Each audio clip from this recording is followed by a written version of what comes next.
우리의 시종일관, 우리의 시작과 끝이 하나님의 지키심과 보호하심과 이끄심에 있다고 한다면, 그렇다면 저와 여러분은 인생을 재해석할 수 있습니다. 감사는 응답의 유무가 아니라 감사는 응답을 넘어선 해석의 유무에 있습니다. 어떤 재해석으로 우리의 삶의 진정한 감사를 회복하시겠습니까? 기도하겠습니다. 아버지 하나님, 감사합니다. 우리가 감사할 수 없는 가운데도 감사할 수 있는 이유를 발견한 것은 예수 그리스도의 십자가 때문이며 주님의 부활을 목격했기 때문입니다. 오늘도 우리가 살 수 있는 이유, 살아가야만 하는 이유는 응답이 아니라 그 응답을 넘어선 참된 감사의 이유를 발견했기 때문이오니, 주여 오직 예수로, 오직 하나님께로만 우리 인생이 새롭게 거듭나며 새롭게 재해석되어질 수 있도록 우리의 삶에 믿음과 용기와 은혜를 허락해 주옵소서. 오직 예수로만, 오직 예수만 붙들고 살아가는 우리의 복된 인생, 감사하는 인생길이 되게 하옵소서. 구주 예수 그리스도의 이름으로 간절히 기도 올리옵나이다. 아멘. 여러분 반갑습니다. 오늘 추수감사절로 우리가 함께 예배 드립니다. 저와 여러분의 인생에 참된 추수가 있고 감사가 있고 그리고 매일의 예배가 있기를 소망합니다. 무엇을 추수했습니까? 이번 한 주간 저와 여러분이 남겨놓은 열매가 무엇입니까?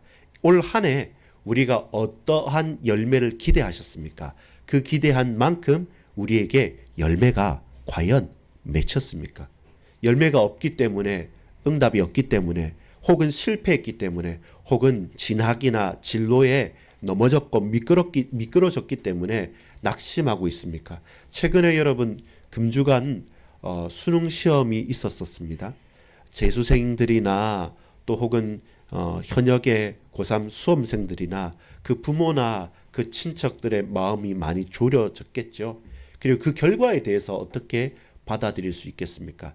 생각보다 잘 친 사람도 있고 또 생각보다 마음만큼 잘 결과를 받아들이지 못해서 바로 짐을 싸서 재수학원에 등록하는 사람도 있습니다. 옛날과는 조금 다르지만 과거에는 목숨을 끊는 친구들도 종종 있었더랬습니다. 저와 여러분, 결과와 열매를 받아들면서 우리는 어떤 감사입니까? 아니면 낙심입니까? 아니면 원망입니까? 저와 여러분은 어떤 고백을 할 수 있습니까? 그 믿음의 고백을 할 수 있는 은혜가 있기를 소망합니다. 여러분, 오늘 시편 121편은 처음에 어떤 구절로 시작합니까? 눈으로 시작합니다. 내가 눈을 들어서 보는 것으로 시작합니다. 뭐라고 말씀합니까? 내가 산을 향하여 눈을 들리라. 내가 눈을 들어 봅니다. 어디를 봅니까? 산을 봅니다. 이렇게 시작하는 구절입니다. 여러분, 무엇이 우리의 눈에 보이십니까? 여러분, 뭘 보기를 원합니까? 지난주 말씀을 생각해 보면 사람들은 무덤 속에 썩어서 냄새나는 시체를 보기 싫어서 그 무덤을 큰 돌로 막아 놓았습니다. 근데 예수님께서는 썩어서 냄새나는 시체가 아니라 나사로야 나오라, 그가 잔다라고 말씀합니다. 자는 자의 무덤이 아니죠. 죽은 자의 무덤이지만 자는 자에게는 침대요 요담입니다. 그래서 자는 자가 나와야 되니까 그 돌을 옮겨 놓아라 라고 말씀합니다. 사람이 잔다면 우리는 돌을 옮겨 놓을 수 있습니다. 그러나 시체라고 한다면 그 돌을 움직일 수가 없습니다. 우리가 보는 그 돌문은 시체가 썩어가고 있는 무덤의 문입니까? 아니면 잠에서 깨어나야 될, 우리가 구원해야 될, 믿음을 전해야 될 영혼입니까? 저와 여러분이 무엇을 보고 어디를 보고 무엇으로 우리의 눈을 들어보느냐에 따라서 많은 것들은 새롭게 보여지는 것입니다. 여러분, 돌문을 옮겨 놓으십시오. 시체를 보지 말고 우리가 불렀을 때, 우리가 외쳤을 때 그 목소리를 듣고 그 캄캄하고 음침한 곳에서 벌떡 일어나서 나올 그 자를 우리는 불러야 할 것입니다. 오늘 시편의 기자는 봤습니다. 산을 봤습니다. 이스라엘은 그렇게 산이 많지는 않은 곳입니다. 그냥 평원에서 보면, 그리고 저 높은 곳에서 가장 큰 산이라고 한다면 이제 예루살렘, 그리고 시온산, 그리고 몇몇의 산들이 있습니다. 넓게 보자면 허울 벌판처럼 보이는 곳이 더 많아요.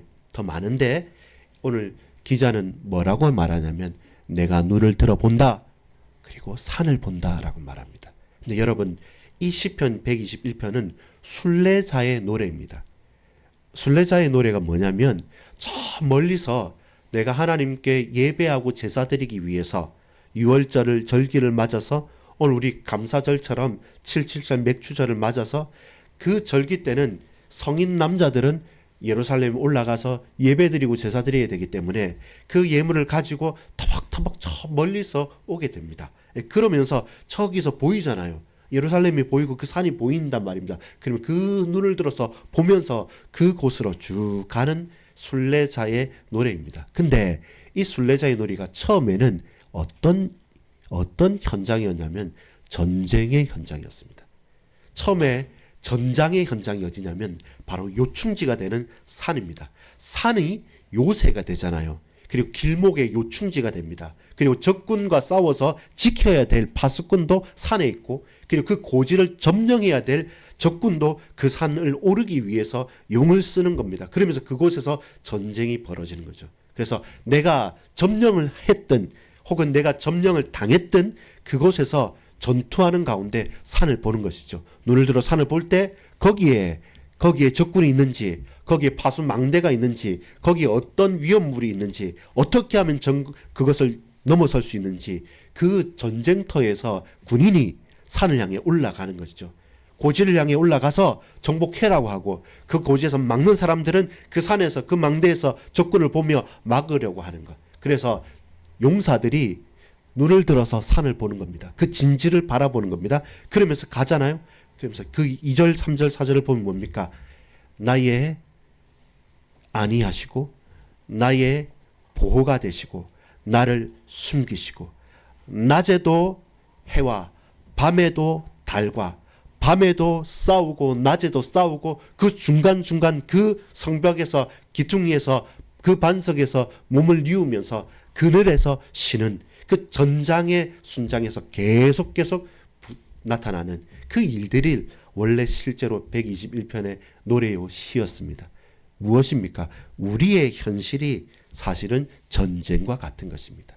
단순하게 저와 여러분이 오늘 하루 예배 드리러 올라온 것이 그냥 하루의 일상을 마치고 올라온 것이 아니라 실제로는 전쟁입니다. 실제로는 피 튀기는 전장에서 우리는 살다가 부대끼면서 이 하루 내가 눈을 들어 산을 보고 그 산에서 하나님께 예배하기 위해서 순례자가 혹은 그 전장의 용사가 그곳으로 나아온 것입니다. 낮에 뜨거운 햇살과 날아다니는 화살과 그 창과 칼을 피해서 싸우다가 그 한 기퉁이에서 등을 대고 그 그늘에서 쉬다가 또 밤에는 또한 불꽃 같은 눈동자로 그것을 지키기도 하고 어떻게 하면 저 고지를 점령할까 싸우는 그 가운데 밤과 낮이 쉼이 없는 그 현장에 싸우다가 우리는 그 성산에 오르는 것입니다. 한편에서는 전쟁터고 또 다른 한편에서는 뭐냐면 이스라엘의 백성들과 그 가나안 땅에서는 조금만 높은 곳에서는 뭐 하냐면 산당을 지었습니다. 이방인들은 이방 우상을 섬기기 위한 산당이었고, 그리고 예루살렘 성전을 지었던 이스라엘 백성들에게는 하나님을 높이기 위한 제사를 드리는 제단이었죠. 조금만 높은 곳이라고 한다면 사람들은 거기서 엎드립니다. 우리의 신이, 저 산 위에 있는 신이 우리를 지켜줄 것이다 라고 말합니다. 열왕기상 20장 23절에는 이렇게 말합니다. 이스라엘의 신은 산의 신이다 말합니다. 저 높은 곳에 계신 분이 누구냐면 우리의 하나님이시라는 겁니다. 그걸 고백하는 겁니다. 그러면서 각자 지역마다 우리가 사는 지역의 높은 곳에는 우리를 지키는 신이 있다 이렇게 생각한 거죠. 그러니까 전쟁이 뭐냐면 단순하게 사람과의 전쟁이 아니라 신과 신의 신들의 전쟁인 거죠. 누가 참 신이냐라는 것을 싸우는 전쟁이에요. 그래서 우리는 내가 눈을 들어 산을 본다라는 것은 단순하게 어디 경치가 좋다라는 것이 아니라 우리의 삶에서의 싸움의 전장이요. 저와 여러분의 영적인 예배의 전쟁입니다. 하나님을 믿고 하나님께 엎드릴 것이냐, 아니면 저 이방 신들에게 무릎을 꿇고 하나님을 저버리고 우상 숭배를 할 것이냐라는 것이 오늘 시편 121편의 시인의 결단이고, 그리고 우리를 향한 질문입니다. 우리는 결코 눈을 들어서 그냥 경치가 좋은 산을 바라보는 것이 아닙니다. 여러분, 눈을 들어 보십시오. 시체가 있는 돌무덩이, 돌문입니까? 아니면 우리에게 맡기신, 죽어가고 있고 잠자고 무너져 있는 그 한 영혼을 깨우치면서 예수 이름으로 살려내야 될, 우리가 옮겨 놓아야 될 돌문입니까? 그것을 보고 우리가 그 산을 향해서 올라가는 것이죠. 믿음으로 올라가는 것입니다. 그 가운데 우리의 출입을 영원토록 지키는 것이죠. 우리의 오른손이 되셔서 강한 손으로 하나님의 손이 우리의 손 위에 포개져서 우리를 안위해 가시는 것이고, 우리가 발로 밟는 그 현장에 하나님께서 든든한 반석이 되시고 요새가 되셔서 우리를 저 높은 곳으로 올리시는 것이죠. 그래서 시인은 바라보는 것입니다. 내가 눈을 들어 산을 본다라는 것입니다. 그 산은 어떤 산입니까? 우리가 쟁취해야 될 미션일 수도 있습니다. 그러나 그 산은 어떤 산입니까? 우상을 숭배하는 산당입니까? 하나님께 예배드리는 제단입니까? 오늘 저와 여러분이 이 4층 산과 산을 올라온 겁니다. 와서 이 자리에서 다른 모든 것들을 내려놓고 하나님 앞에 예배의 제사를 드리는 것입니다. 그것이 우리에게는 육신적인 전쟁만이 아니라 영적인 전장에 임한 용사인 것이죠. 여러분, 쉽게 예배 드릴 수 있는 것이 아닙니다. 아무렇게나 예배 드릴 수 있는 것도 아닙니다. 우리의 마음과 생각이 온전히 모두어져서 감사로, 자원함으로 하나님께 예배 드리기를 소망합니다. 첫 번째입니다. 하나님께 감사하자. 그것은 소망, 감사와 소망의 증거입니다. 소망이 있는 사람, 진정으로 하나님을 바라는 사람은 감사할 수 있습니다. 왜 그렇습니까? 오늘 본문 1절 2절에 보면 하나님께서 우리에게 구원을 주셨습니다. 저와 여러분이 하나님을 향해서 산을 향해 눈을 들었는데 그 눈을 들은 우리에게 하나님께서 보이시는 겁니다. 고백하는 겁니다. 1절 2절은 자문자답하는 겁니다. 이 산을 바라보는데 나의 도움이 어디서 오느냐? 왜 산을 바라봅니까? 우리가 어디서도 내가 살아갈 힘과 도움과 은혜를 얻을 곳이 없기 때문에 가장 높은 그 산을 향해서 바라본 것입니다. 그런데 2절에 말합니다. 천지를 지으신 여호와에게서로다. 우리의 눈이 하나님을 향하는 것이죠. 저와 여러분의 눈이 세상과 벗대어서 우상을 향하는 것이 아니라 나는 눈을 들어서 산을 봤는데, 바라보기만 했는데, 소망하기만 했는데 천지를 지으신 하나님께서 내 눈에 당신의 은혜를 베풀어 주시는 것입니다. 그것이 우리에게 있는 고백입니다. 두 번째는 뭡니까? 하나님께서 우리의 일상을 항상 도우신다는 말씀입니다. 3절에서 8절까지 쭉 보면 이게 확장됩니다. 처음에 눈만 있었는데 그 다음에는 발, 그리고 우리의 시종일관 출입, 그리고 내 손에 밤에 달도 낮에 해도 우리를 상하지 못하게 합니다. 어떻게요? 하나님께서 우리에게 그늘이 되시기 때문에, 우리에게 그늘을 주셔서 낮에 뜨거운 햇볕도 밤에 그 차가운 냉기도 우리를 하나님의 그늘과 그 품에 안으셔서 보호해 주신다는 것입니다. 그리고 우리의 갈 길을 이끌어 주신다는 것입니다. 하나님께서는 항상 도우시는 분입니다. 나는 망했다, 나는 안 된다, 나는 무너졌다, 결단코 그렇지 않습니다. 시종일관을 지키시기 때문에 우리의 출입, 우리에게 나고 오는 모든 것들을 지키신다고 약속하셨습니다. 8절입니다. 같이 읽어볼까요? 여호와께서 너의 출입을 지금부터 영원까지 지키시로다. 이것이 감사의 이유입니다. 전쟁 같은 삶에서 예배의 삶으로 우리를 옮겨주셨습니다. 전장의 현장에서 예배의 현장으로 우리를 이끌어 주셨습니다. 그렇다면 저와 여러분이 할 수 있는 것은 시종일관 주님의 도우심을 고백하고 붙들고 살아가는 것입니다. 소망의 이유가 있습니까? 그러면 하나님을 감사할 수 있습니다.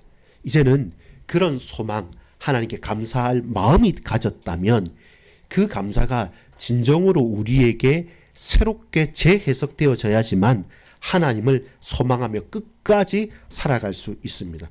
시편 127편을 보면 이렇게 말씀합니다. 우리가 집을 짓습니다. 사람이 성을 쌓습니다. 그런데 그게 과연 가능할까요? 자, 시편 127편 1절 2절을 한번 읽어보겠습니다. 같이 천천히 읽겠습니다. 시작. 여호와께서 집을 세우지 아니하시면 세우는 자의 수고가 헛되며 여호와께서 성을 지키시지 않으시면 파수꾼이 깨어 있음이 헛되도다. 너희가 일찍이 일어나고 늦게 누우며 수고의 떡을 먹음이 헛되도다. 그러므로 여호와께서 그의 사랑하시는 자에게 잠을 주시는도다. 이 연결되어져 있습니다. 낮의 해와 밤의 달이 상치 못하도록 그늘이 되시잖아요. 하나님께서 우리를 안위하시어야만 우리의 모든 염려와 근심거리들을 내려놓고 취침할 수 있습니다. 평안하게 잠을 이룰 수 있는 것이고 하나님의 사랑이 그에게 임했기 때문에 우리가 주님을 의지하고 안식할 수 있는 것이고 저와 여러분이 집을 세우고 우리가 성을 쌓는다 할지라도 하나님께서 지키시고 하나님께서 붙들어 주시지 않는다면 우리의 수고는 언제나 헛될 수밖에 없는 것이죠. 파수꾼이 아무리 깨어 있는들 지킬 수가 없습니다. 성을 지킬 수도 없고 집을 세울 수도 없습니다. 그래서 하나님만이 우리의 은혜가, 우리의 응답이, 우리의 감사요 소망이 되시는 것입니다. 여러분, 우리가 큰 성공을 해서만 감사할 수 있다면 실패한 사람은 뭐 해야 됩니까? 낙심하고 원망하겠죠. 그러면 우리의 삶에서 항상 우리는 큰 승리와 응답만을 받았습니까? 결단코 그렇지 않습니다. 그러면 우리는 이따금 감사하고 대다수 많은 것은 낙심하고 원망하면서 살아가야 됩니까? 그래서 성경은 그렇게 말씀하지 않습니다. 성경은 뭐라고 말씀하십니까? 자는 것도 복이다라고 말합니다. 왜냐하면 사랑하는 자에게 평안케 하시고 해와 낮의 해와 밤의 달도 우리를 상치 못하도록 우리에게 그늘이 되시는 분이 우리의 하나님이시기 때문에 저와 여러분 응답이 아니라 해석입니다. 그 응답을 어떻게 해석하느냐가 감사한 사람의 특징이 되는 것입니다. 내가 몸이 아픕니다. 혹은 낙심할 만한 일들이 많습니다. 근데 사람들은 뭐 어떻게 하냐면 그 해석을 나보다 더 못한 사람, 이만해도 괜찮아 라고 하면서 다행이다 라고 말합니다. 근데 저와 여러분은 그렇게 응답을 해석만으로 그치면 안 됩니다. 재해석해야 됩니다. 누구보다 나아서 누구보다 못해서 하는 것이 아니라 나의 도움이 어디서 온다고 말합니까? 하나님께로 온 것이죠. 그렇다면 여러분, 만약에 나에게 있는 이 아픔이 하나님께로부터 온 것이 사실이라고 한다면 아픔으로 그치지 않습니다. 다시 말합니다. 우리에게 있는 큰 축복이 사람에게서 왔고 내 노력이라고 한다면 그 가장 큰 성공과 축복이 하나님이 아닌 다른 곳에서 왔다면 그것은 곧 나중에 걸림돌이 됩니다. 반대로 큰 돌뿌리 같이 보여주지만 하나님께서 내게 이것을 허락했다고 한다면 그것은 시간이 바뀌고 가장 중요한 때에 가장 찬란하게 빛나는 증거가 되는 겁니다. 어떻게 재해석해야 됩니까? 나보다 못한 사람, 내가 더 잘하는 것으로 상대적으로 해석하는 것이 아니라 재해석해야 됩니다. 하나님으로부터 왔다면 그 모든 것은 은혜요, 축복입니다. 반대로 아무리 좋은 것이라 할지라도 하나님이 아닌 다른 이로부터 왔다고 한다면 그것은 위험한 것입니다. 주의해야 될 것입니다. 언제 어떻게 돌변할지 모르는 것입니다. 마치 시한폭탄을 가진 것과 똑같은 것이죠. 그것을 돌리는 거예요, 사람들은. 집값이 오른다, 뭐 주식이 많이 올랐다. 전부 다 이것은 네가 하는 시한폭탄을 돌리는 것이지 결국에는 내가 많이 벌면 다른 사람들은 못 버는 거예요. 똑같은 걸 놓고 서로 제로섬 게임을 하는 것입니다. 그래서 응답 이상의 것이 필요합니다. 사람들은 해석합니다. 아, 좀 좋을 거야. 괜찮아. 마음 잘 먹자. 긍정적으로 하자. 우리는 응답을 넘어서 해석을 넘어서 재해석이 필요합니다. 그 재해석의 핵심은 뭐냐면 내가 눈을 들어 산을 보는 겁니다. 그 산에 하나님 계시기 때문에 하나님께서 우리에게 허락하신 것이라고 한다면 그 모든 것은 감사할 수 있는 겁니다. 반대로 하나님의부터 오지 않은 그 모든 것들은 우리는 주의해야 될 것입니다. 여러분, 내 몸의 아픔과 우리의 자녀들의 문제와 우리 개인의 고통이 있습니까? 그리고 하나님을 알고 계십니까? 하나님 허락하신 것입니까? 그럼 절대로 염려하거나 그것 때문에 걱정할 이유는 없습니다. 하나님께서 이 시기에 이 일을 허락하셔서 나로 믿음이 뿌리가 깊어지고 든든히 세워지기 위한 하나님의 뜻이구나라는 것을 우리는 고백할 수 있게 되는 겁니다. 고통의 이유는 신앙이 깊어지기 위한 것입니다.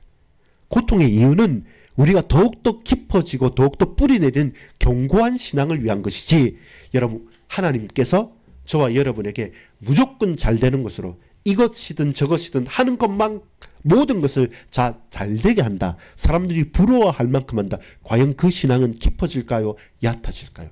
얕아질 수밖에 없습니다. 얕아질 수밖에 없습니다. 고통의 이유는 얕아지는 신앙이 아니라 깊어지는 신앙을 바라는 것입니다. 그래서 시종일관 주님 앞에 맡기는 것이죠. 파수꾼의 경성함과 집을 짓는 자들의 그 수고가 헛되지 않는 것은 하나님으로부터 온 은혜와 응답으로 집도 성도 쌓아야지만 저와 여러분이 상대적으로 누구보다 낫고 안 하고 하는 해석에서 벗어나고 응답의 유무, 내가 너보다 많이 가졌으니까 많이 왔으니까 라는 그 응답의 유무 때문에 가지고 덜 가진 걸 가지고 우리가 낙심하지도 않는 것입니다. 그렇다면 여러분, 하나님이 우리의 아픔 아십니까? 감사할 수 있습니다. 이 문제는 하나님이 허락하시고 하나님께서 알고 계십니까? 그러면 또한 감사할 수 있습니다. 그것이 감사의 재해석입니다. 우리의 삶의 재해석이 하나님으로부터인가 아닌가로 판단을 해야 합니다. 여러분, 결론을 맺겠습니다. 믿느냐 마느냐의 문제에서 벗어나서 가깝거나 멀거나로 가야 됩니다. 우리가 하나님의 자녀로 오늘 감사절에 임했죠. 그러면 우리에게는 적어도 한 가지 사실은 끝난 사실입니다. 믿는 우리인데 하나님을 믿느냐 안 믿느냐의 차원에서 따지지는 마십시오. 나 조금 기분 나쁘면 안 믿어. 조금 문제 있으면 하나님 없는 것처럼 느껴지고, 그 수준에서 벗어나서 우리가 바라봐야 될 것은 뭐냐면 문제와 사건과 일들 속에서도 이 사건과 문제를 통해서 내가 하나님께 더욱더 가까이 갈 수 있느냐, 그럼 은혜인 것이죠. 아무리 큰 축복이라고 할지라도 이게 너무 편해서 너무 놀라워서 하나님을 바라볼 수 있는 시간도 그 관심도 그 중심도 멀어진다고 한다면 이것은 우리가 끊어버려야 될 것입니다. 세상 사람들은요, 전부 다 우리를 바라보는 것은 이것이에요. 너 잘 믿느냐 안 믿느냐. 또 우리도 착각하는 것은 뭐냐면 이 정도 했으면 하나님 믿는 거니까, 그래 예배 드리고 그렇게 이렇게 헌신하고 헌금도 하는데 이만하면 됐지, 나 잘 믿는 거 아니야 라고 하지만, 그렇게 돼버리면 저와 여러분 삶은 결단코 감사를 회복할 수 없습니다. 우리가 더 가까이 갈 수 없느냐, 자칫 잘못하면 하나님부터 멀어지는 것에 대한 경계를 가지고 조금 더 가까이 이 문제와 사건을 통해서도 하나님 앞에 더욱더 나아가길 원합니다. 그것이 복음의 사람의 감사를 회복하는 사람의 기준이 되어지는 것입니다. 그럼 우린 자만할 이유가 없죠. 더욱더 가까이 갈 수 있습니다. 얕아지는 신앙이 아니라 이 문제 속에도 나는 깊어지는 신앙이 되겠다. 응답이 있다 없다, 이게 다른 사람보다 많다 적다가 아니라 하나님께로부터 왔다면 이것은 감사거리다. 그것을 우리가 내 앞에 있는 문제와 질병과 실패와 고난 가운데도 그렇게 해석할 수 있다면, 재해석할 수 있다면, 고백할 수 있다면, 은혜를 누릴 수 있다면 우리 주님께서 베푸시는 역사가 풍성할 줄 있을 줄 믿습니다. 고백합시다. 감사를 재해석합시다. 얕아지는 신앙이 아니라 깊어지는 신앙으로 믿느냐 마느냐가 아니라 더욱더 가까이, 예, 더욱더 가까이 주님 앞에 나아가십시오.